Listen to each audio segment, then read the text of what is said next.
The water is already boiling. It is not yet 6 in the morning.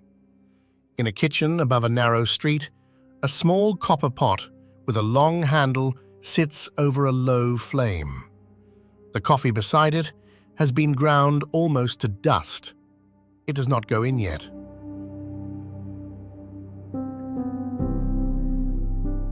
A little of the water is poured off into a cup and set aside.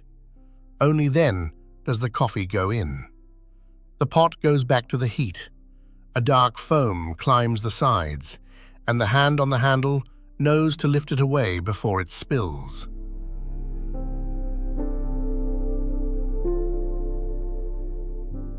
Nobody in this house has spoken. That comes after. You already know the name of this country. You know it from a decade of news bulletins, from maps with shaded areas, from footage of a city under siege, filmed at a distance, from a hillside. You are not wrong about any of that. It happened. It was not long ago. The people pouring this coffee were alive for it. But the thing that was attacked here was not a border, and it was not a flag. It was a habit. A small, weekly, entirely ordinary habit of walking 20 meters down the road, knocking on a door, and sitting down for an hour with someone whose surname told you which building they prayed in.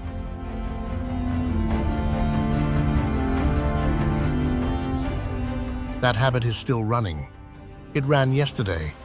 It is running this morning in kitchens from the Sava down to the sea. And it is far more organized than it looks. Coffee here is not one thing. It has names. The names are attached to the hour and to the reason. The first of the day is razgalica, strong enough to open the eyes. Later in the morning comes razgovarusha, the one you drink in order to talk. In the quiet before evening, there is shutkusha, taken without talking at all. And when someone knocks at the door, a fourth name arrives, dochakusha, the welcome. There is a fifth. It is poured last. Its only job is to tell the guest that the visit is over. Why a place this generous needed to invent a polite way to end a welcome is the harder question. That answer comes later, and it is not the one you would guess. First, the easier one. What is a day here actually made of? And why is so much of it spent sitting still?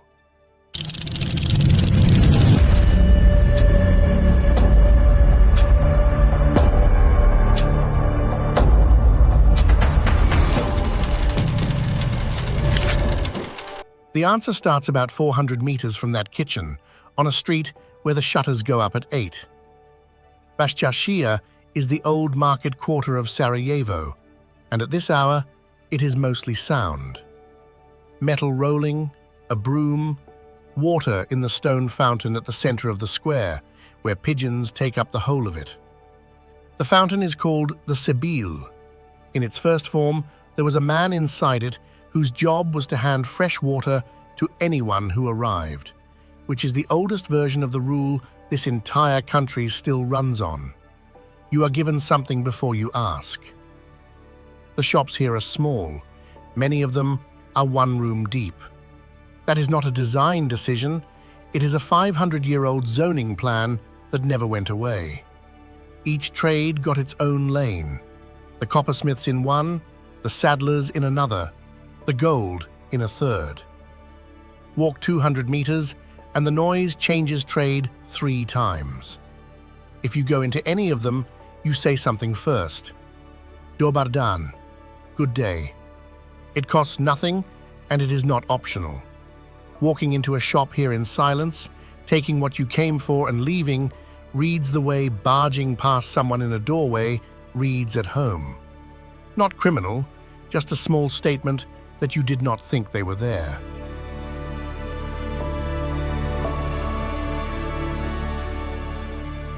Now walk west along the main pedestrian street and count about 100 paces. At your feet, there is a line set into the paving, brass with an inscription. On one side of it, the buildings are low, tiled, wooden-fronted, arranged around courtyards with minarets rising behind them. On the other side, they are 4 stories of pale stone with iron balconies and shuttered windows, the kind of frontage you would expect in Vienna, because the people who built them were sent from Vienna. One step. That is the entire width of the transition. The Ottoman city ends and the Austro-Hungarian city begins in the length of a single pace, and there is no gradient between them, no blending street, no compromise block. Sarajevo simply stops being one thing and starts being another, and then carries on. The marker calls it a meeting of cultures. It is more accurate to call it a seam. And here is the thing that the seam does not tell you. Cross it in either direction, and the architecture changes completely, and the manners do not change at all. The same greeting, the same offer of coffee within 90 seconds of you sitting down, the same refusal to let you pay, the same insistence that you eat something you did not ask for. Whatever separates the 2 halves of that street, it is not the code that governs how people treat each other inside them. We will come back to that line. It matters more later than it looks like it should now. For the moment, go back up the hill, into the houses. The front door of a Bosnian home has a small piece of geography just inside it. A rack, or a mat, or simply a patch of floor where the shoes stop. You take yours off. Slippers appear. Not yours, house ones, kept for exactly this. There is often a pair in a size that will fit you, which tells you something about how often this happens. Beyond that, the room is arranged low. In the older houses, there is a sofra, a round table close to the floor, with cushions around it rather than chairs. Everyone eats from the same height. Nobody is at the head of it because it has no head. That is not decoration. A round table with no head is a table where a household of 11 can seat a guest without anyone having to be moved down. The oldest person present is served first, and asked first, and interrupted least. Grandparents in this country are not visitors to family life. In a great many households, they are inside it, living in the same building, collecting the children, running the kitchen, deciding what gets cooked on which day. It is common enough that childcare in Bosnia has a shape most of Europe lost 2 generations ago. You do not book it. You go downstairs. And the coffee arrives. It always arrives. Refusing it is possible, but it costs you something because what is being offered is not caffeine. It is an hour. Saying no to the cup is saying no to the hour, and everyone in the room understands the translation. So, what is actually in it?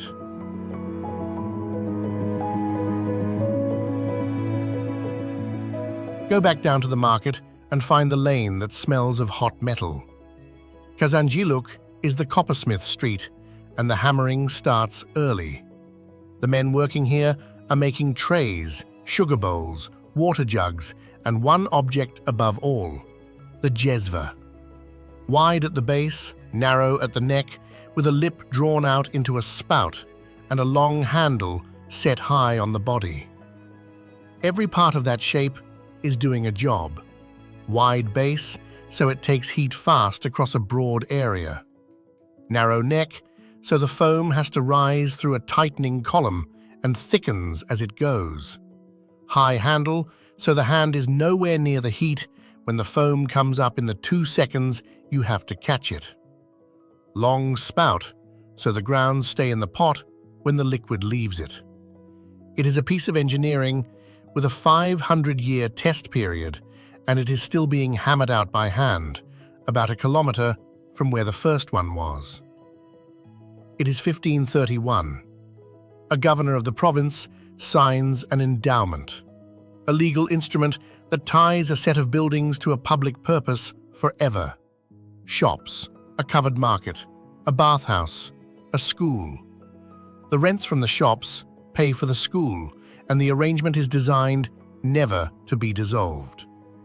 Within a generation, One of the trades operating under that endowment is selling a dark drink brought up from the south, and there is a room where men sit down to drink it. Sarajevo claims one of the earliest of those rooms anywhere in Europe. The claim is arguable. What is not arguable is the outcome. A commercial district built to fund a school produced, as a side effect, a room whose purpose was sitting down.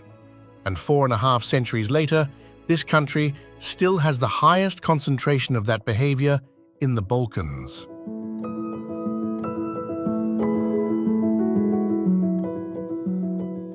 The full set has a name: Kahveni takum, a copper tray; the jezva, a small dish for sugar and rahat lokum; and the cups, filjani, with no handles, so you must hold the cup itself and therefore cannot hold it if it is too hot to drink, which is a timer built out of ceramic. There used to be 2 sizes. The men's were smaller because a man might drink one with every person he did business with in a day, and the arithmetic had to work. The glass of water comes with it. You drink the water first. That is not a garnish, and it is not hospitality theatre. It clears the mouth so the coffee lands properly on a palate that has not just had bread, and you do not stir it.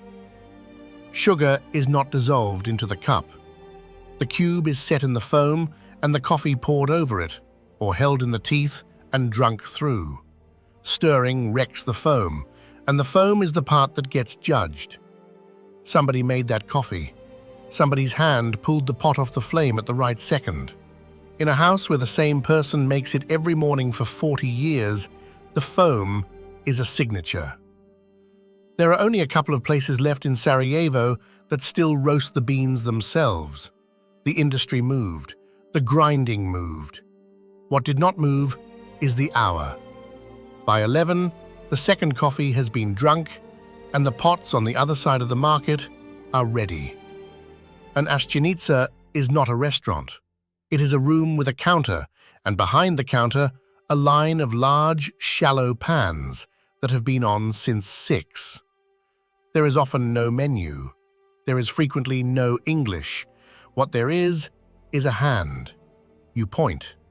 That is the entire ordering system.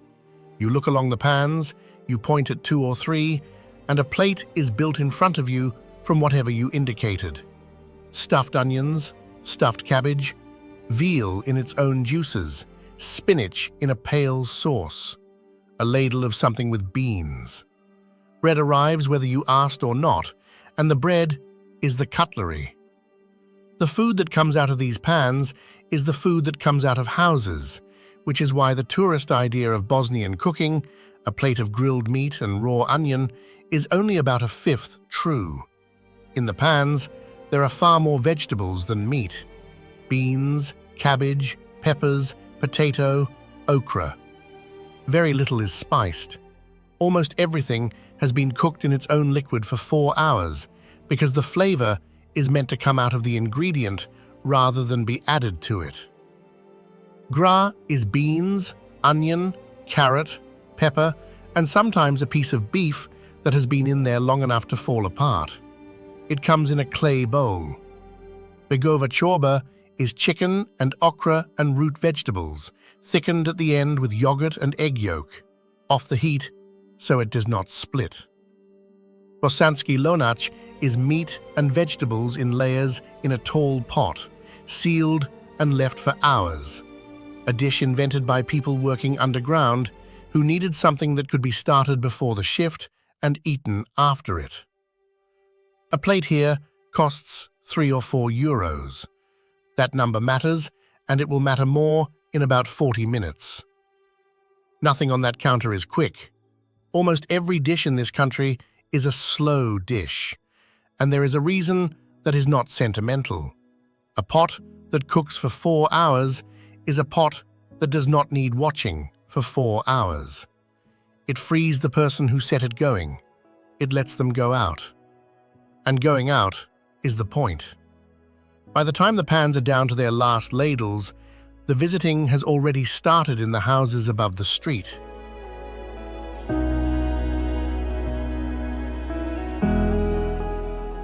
To understand why the day is shaped this way, leave the city and go south into Stone. The Podvelezia Plateau sits above Mostar in Herzegovina.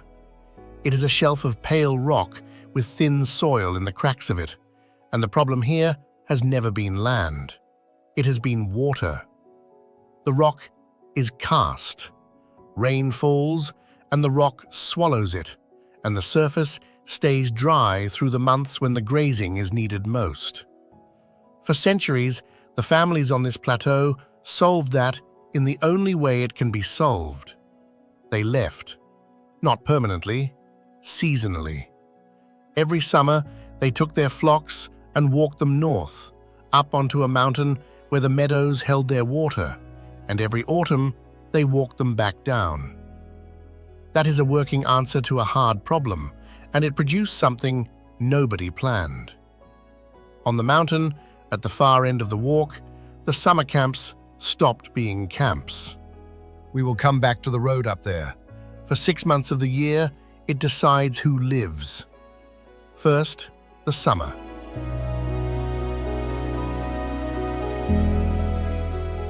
Lukomir stands at just under 1,500 meters on the back slope of Bielašnica, about 35 miles from the center of Sarajevo and considerably further than that in practice.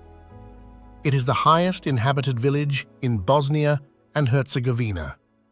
There are around 50 stone houses, roofs of wooden slats, most of them now covered in sheet metal. Walls thick enough that the windows look like they were cut as an afterthought.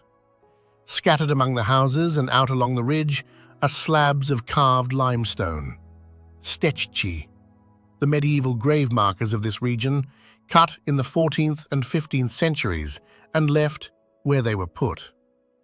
People here mow around them. Electricity arrived in the 1960s. There is no shop, no school, no doctor. There has never been one. The day starts with the animals, because everything here is downstream of the animals. Sheep are let out and taken up the slope by a person and 2 dogs, and the dogs are the reason a single person can move a flock across ground that has no fences on it. The milking happens at both ends of the day. Wool comes off in early summer, is washed, spun, and knitted through the winter, and comes back out as socks and sweaters, and the heavy patterned leggings the older women here wear as ordinary clothing rather than costume. The pie is made in the morning. Dough pulled out by hand across a whole table until you can see the wood through it, filled, rolled into a coil, and baked. Ask anyone in this village, and they will tell you it is the best in the country, and a surprising number of people who do not live here agree. The bread and the pie and the cheese come from the same 6 months. Between May and October, this village works at a pace that would be unreasonable anywhere with a supermarket because the work is not for now. It is for the part of the year when nothing can be brought in. Because of the road. From late autumn, the track that connects Lukomir to everywhere else disappears. Not becomes difficult, disappears. Under snow measured in meters for up to 6 months. No vehicle comes up, nothing goes down. So the village empties. Of the 50 houses, around 21 are lived in through the summer season, and when the weather turns, the households pack and descend to relatives in Konjic, in Sarajevo, lower down the mountain. In spring, they come back up with the sheep, usually in late April or May, and the smoke starts again from the stone chimneys. This is the same movement their ancestors made from the plateau in Herzegovina, running in the same direction for the same reason, on a schedule set by weather rather than by anyone's preference. The families who founded this place were shepherds who went up in search of water. Their descendants go down in search of a road. It looks, from outside, like a place that has been left behind. It is the opposite. It is a place that worked out, 500 years ago, that the sensible response to a mountain is not to fight it, but to move twice a year, and then built a culture that can be packed. There is one more thing about that road. In the 1990s, when the villages on the surrounding slopes were destroyed, Lukomir was not. The reason is not heroic. It is that the track was too poor to drive up. The mountain that made life here hard is the same mountain that meant there was still a life here to come back to.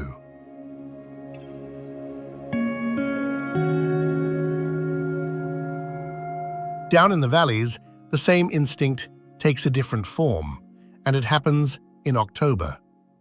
Walk into any Bosnian house in the second half of that month, and there will be a smell of burnt pepper skin in it. Outside, on a burner set up in the yard, red peppers are being turned over an open flame until the skin blisters black. Aubergines go on beside them. Everything comes off and goes under a cloth to sweat, so the skin lifts. Then the part That takes the afternoon. Every pepper is peeled by hand. Every seed comes out, all of them, because a seed left in will turn the jar within 2 months. Fingers go orange and stay orange for a day. The flesh goes through a hand-cranked grinder that is usually older than the person turning it, and then into a wide pan with oil, and then it is stirred. Not occasionally, continuously, for hours, by whoever is nearest in shifts. That is Ivar, and it is one item on a much longer list. Cucumbers in vinegar, peppers in brine, whole heads of cabbage submerged in salted water in a barrel and left to sour, because the leaves will be needed in January to wrap sarma, and only a soured leaf will roll without tearing. Plums into jam, quince into slatko, the spoon sweet that gets offered to a guest with a glass of water before anything else. All of it goes into 2 rooms. The Speise, which is a small dark pantry off the kitchen, and the podrum, the cellar. Shelves get filled from the back. Rakija occupies whatever the jars do not. This is zimnica, the winter food, and it is the household's balance sheet made visible. Anyone who walks into that cellar in November can read at a glance exactly how the family is placed for the next 6 months. It is also the most reliably shared work in the calendar. 30 kilos of peppers is not a job for one person. Neighbors arrive, sisters arrive. Someone's mother directs the whole operation from a chair and is not contradicted. Children are given the peeling because it is boring and there is a lot of it. And every year, someone in the room says that this will probably be the last time they do it properly, and every year, somebody else buys 30 kilos of peppers.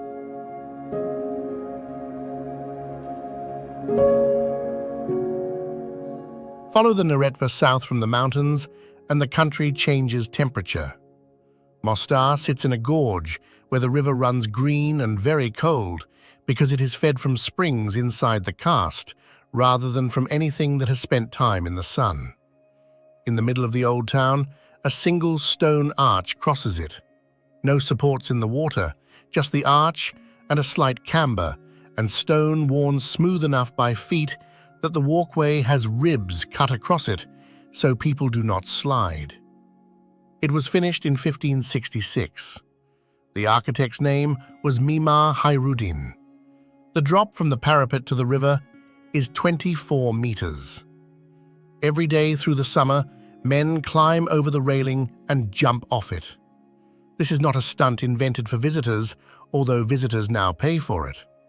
The first recorded jump from this bridge was in 1664, 98 years after it opened, which means the habit is old enough that nobody knows when it actually started, only when someone first bothered to write it down. It is 1664. A young man from this town stands on the parapet with the whole of it watching from the banks below. He is not being paid. He is not being filmed. He is doing the one thing that will let the town agree from that afternoon onward that he is grown.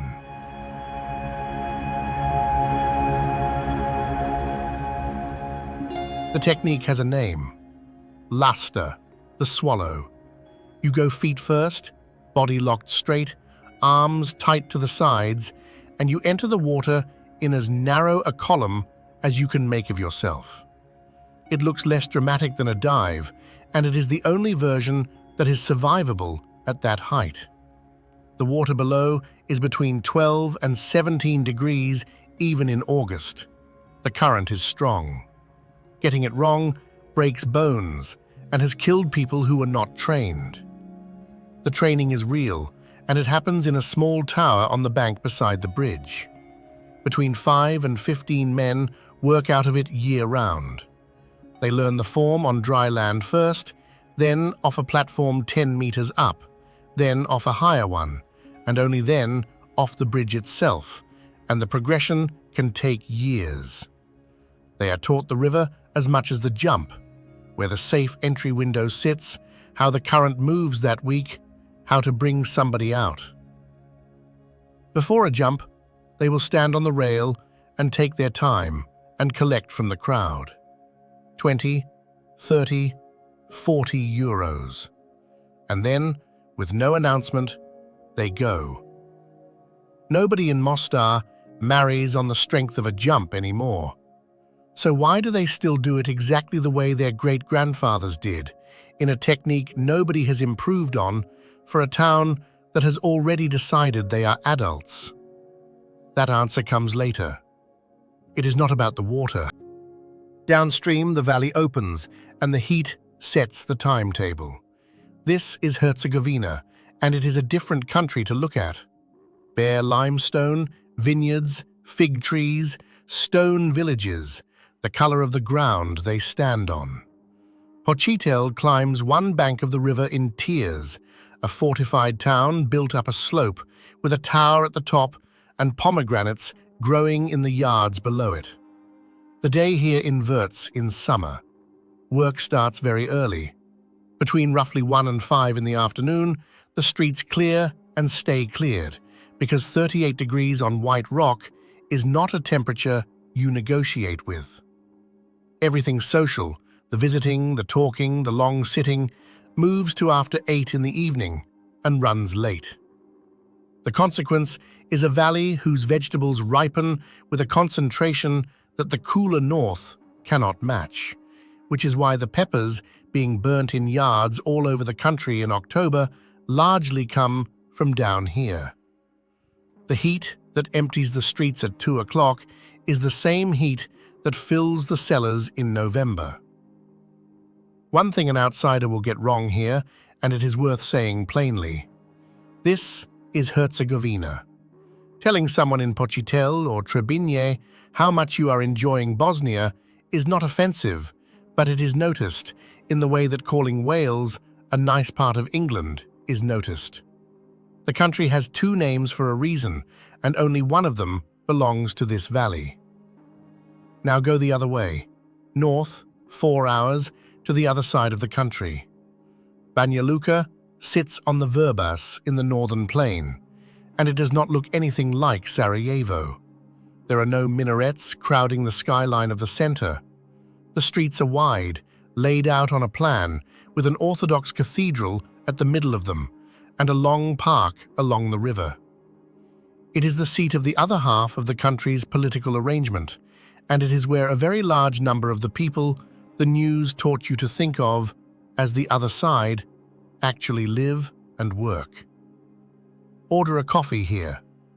It arrives in a jezva, on a tray, with a glass of water and a small sweet on the side.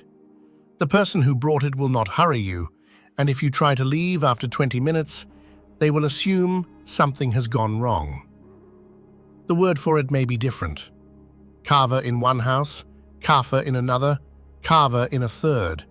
And yes, people can tell a great deal about you from which one you use. But the grammar underneath is identical. The water first. the foam not stirred. The second cup, that means the conversation has properly started.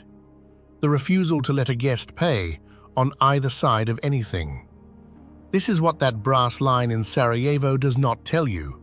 It marks a change of architecture, of empire, of building material and window shape. It does not mark a change of manners, because the manners are older than both empires and were not issued by either of them. Around the city, there are things the postcards of this country never carry. A monastery on the edge of town has been making a hard-aged cow's cheese since the 19th century, to a recipe brought in by monks from France, and it turns up on cheese boards in Sarajevo, 200 kilometers away. The grilled meat here is made in a different shape and served in a different bread to the version in the capital, and people will argue about this at length, with feeling, and without any real risk of it going anywhere.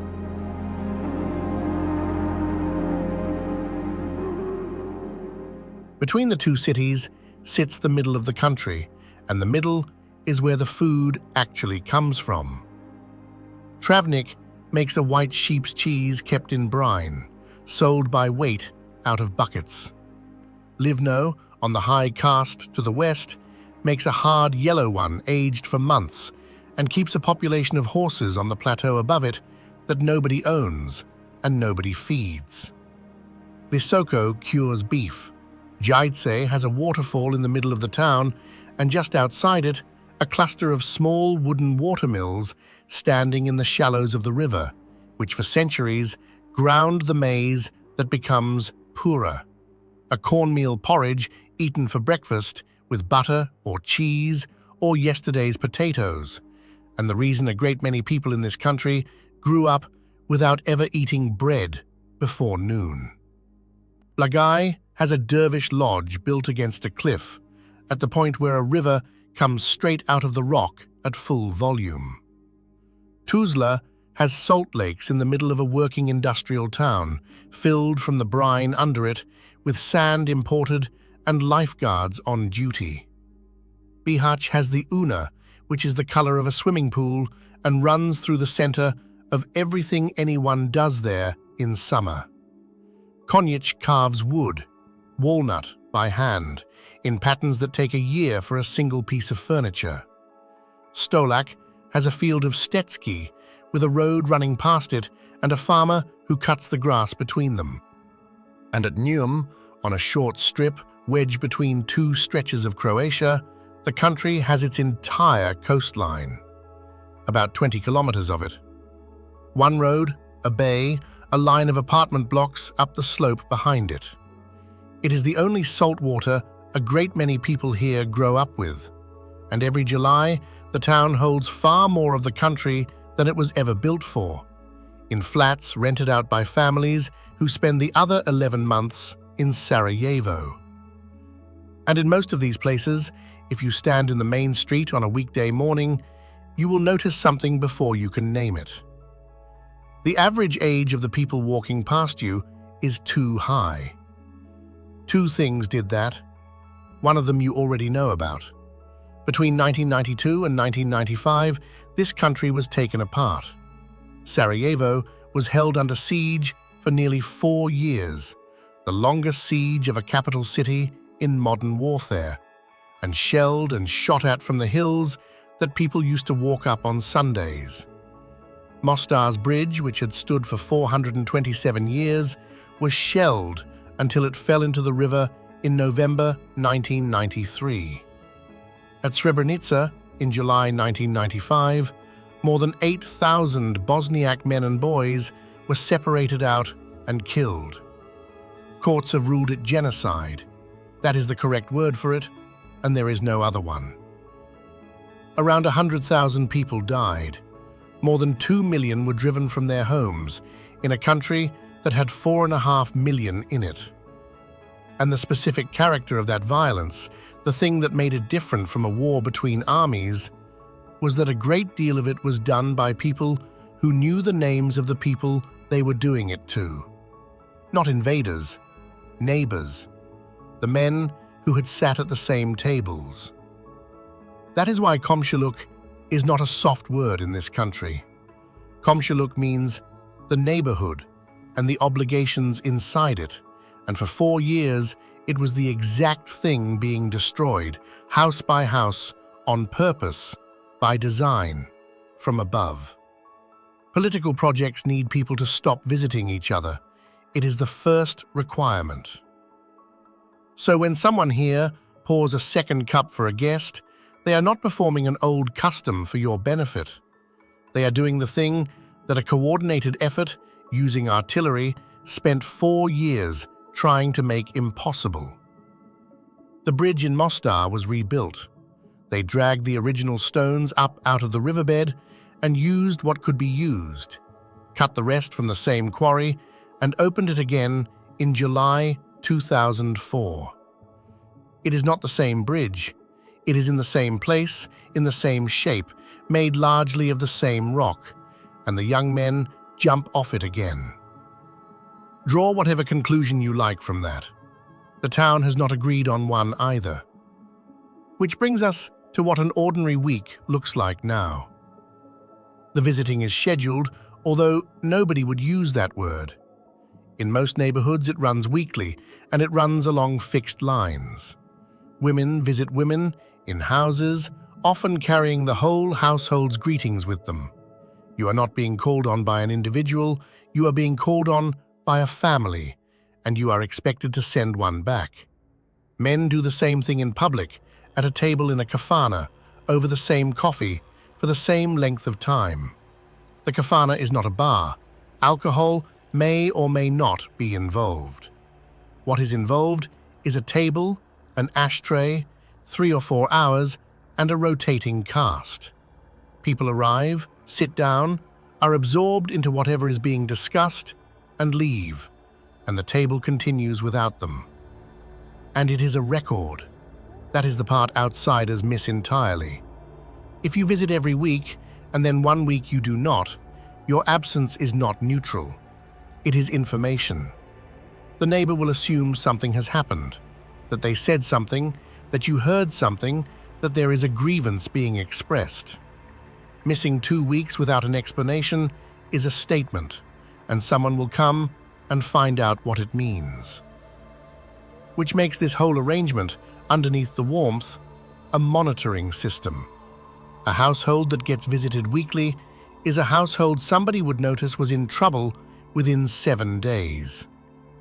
In a country where a great many people live in a valley with an unreliable road, where the public services are thin and the winters are long, that is not a charming custom.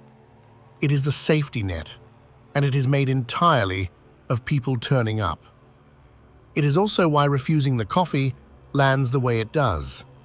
You are not declining a drink, you are declining to be part of the register.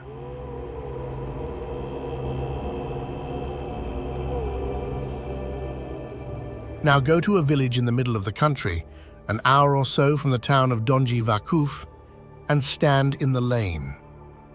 Prusak is small and old. There is a stone mosque, a hill with a spring on it, houses on both sides of a road, gardens behind them with beans on canes, and a plum tree in almost every one. Close to 50 of the houses are locked. Not derelict, locked. Curtains still up, furniture still in them. A garden that somebody's cousin cuts twice a summer. The families who own them are in Germany, in Austria, in Sweden, in Slovenia, and they come back for 3 weeks in August, when the lane is suddenly full of cars with foreign plates and children who speak the language with an accent. Then September comes, and it empties again.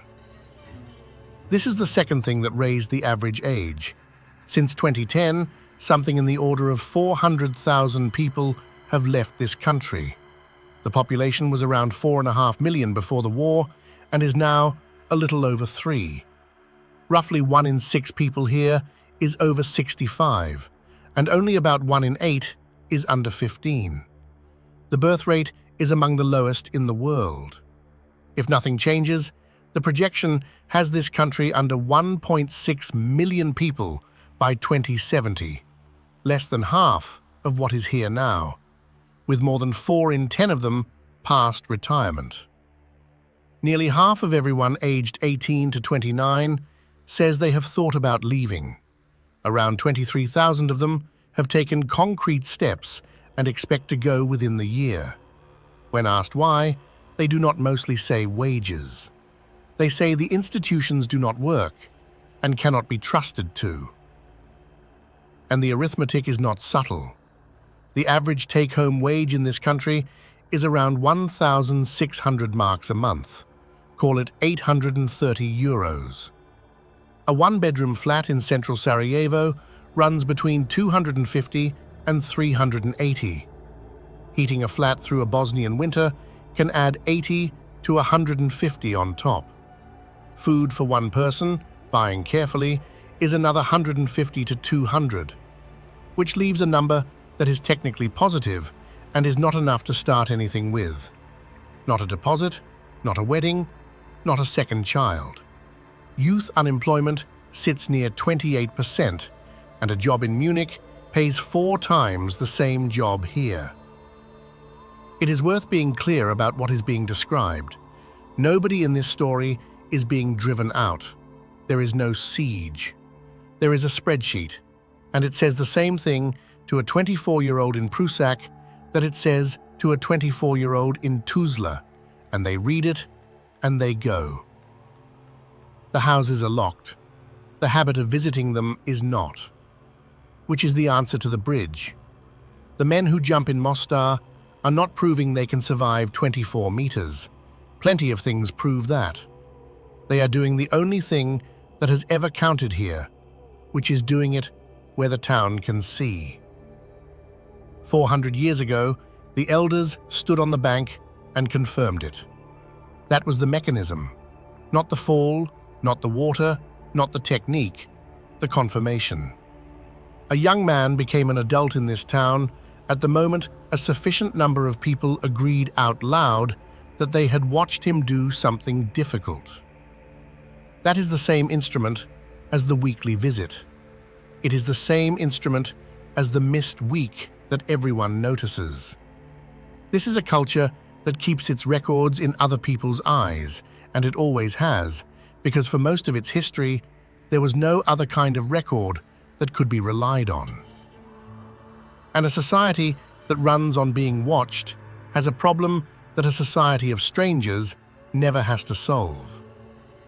Go up to Vratnik in the evening.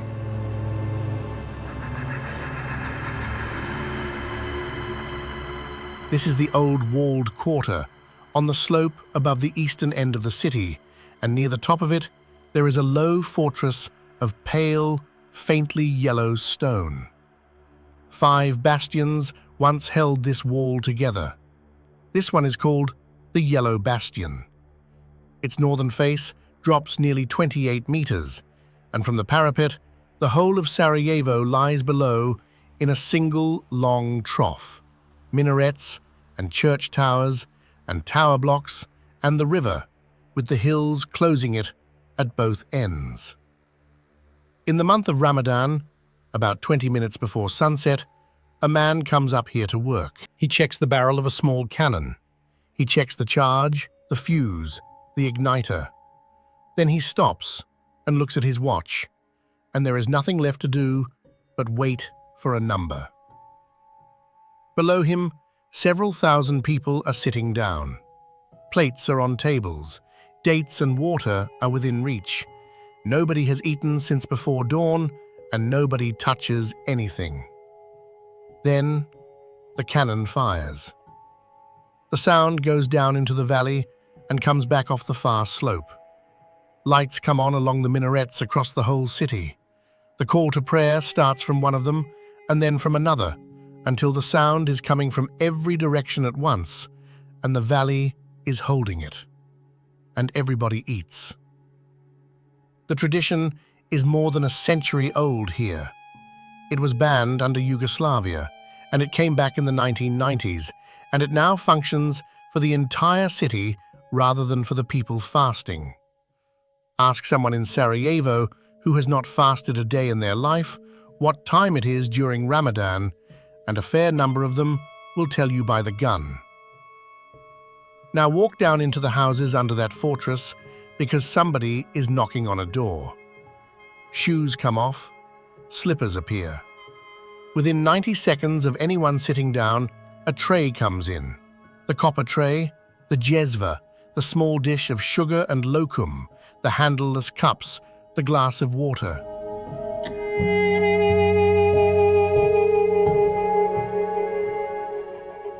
That is dočekuša, the welcome coffee.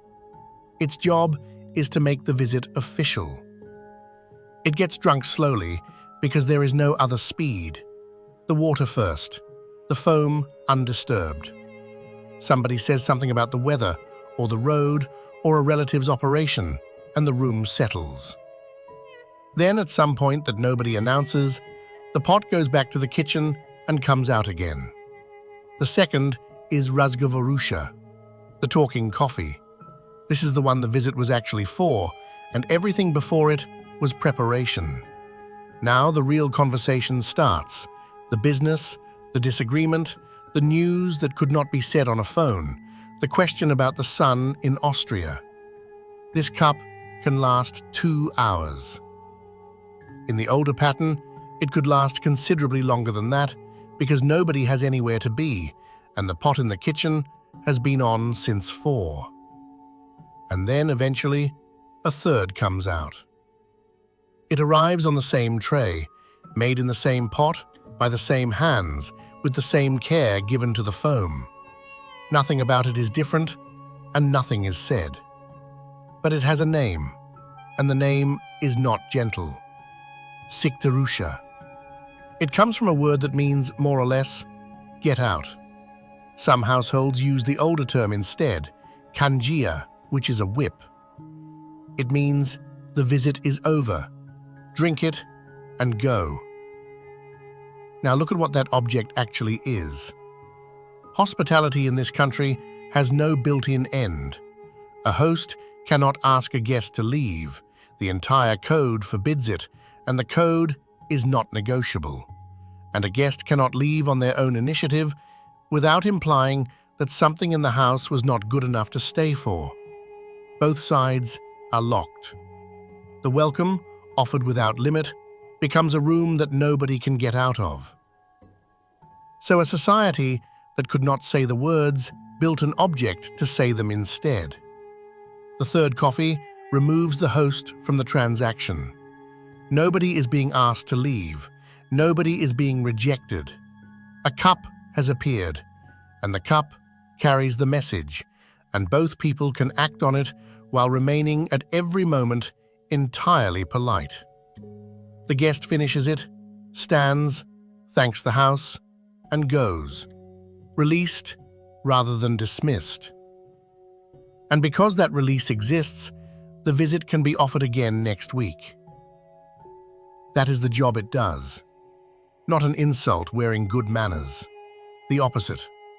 The third coffee is the mechanism that makes unlimited hospitality survivable and therefore repeatable, and a hospitality that cannot be repeated is not hospitality.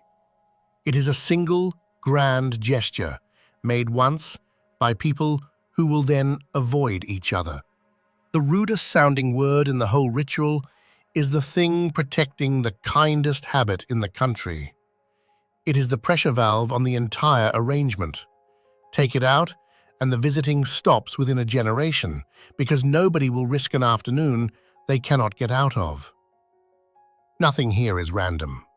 The round table has no head, so that a guest can always be seated. The cup has no handle, so that it cannot be gulped. The pot is shaped, so the foam can be caught. And the third coffee exists, so that the second one can happen every single week for 400 years. Which leaves the question of who is left to serve it to. In houses across this country, the tray still comes out at the same hour, and there are fewer people around it than there were. In some of them, the second cup now gets drunk in front of a phone, propped against the sugar dish, with a son in Stuttgart on the other end of it, and the son has made his own coffee in his own jezva in a flat in Germany, so that the two of them are drinking at the same time. And in the emptying villages, there are households who still walk the round, past the locked doors. They check the shutters, they cut the grass, they water what is in the garden, and they let themselves into a kitchen that nobody has cooked in since August. And they open a window for an hour, and they lock it again. The visiting has outlived the visited. It is being performed week after week to houses that cannot answer.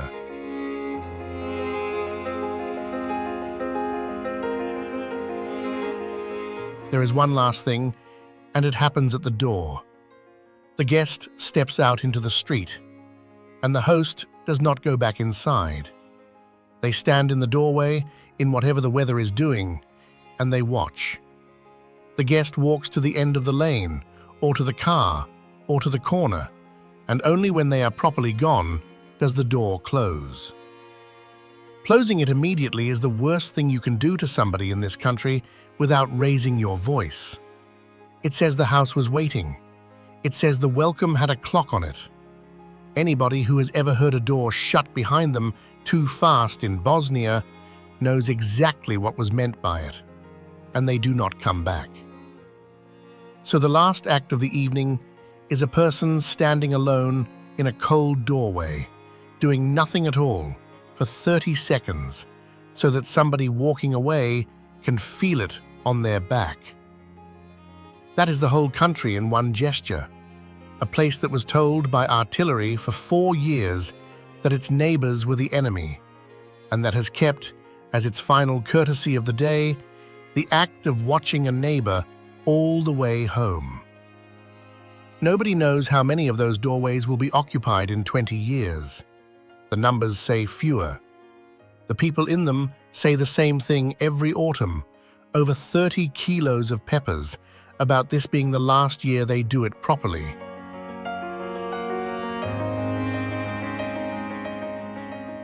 And then the water goes on again at 6, and a little of it is poured off into a cup and set aside. Thank you for watching. Until the next journey.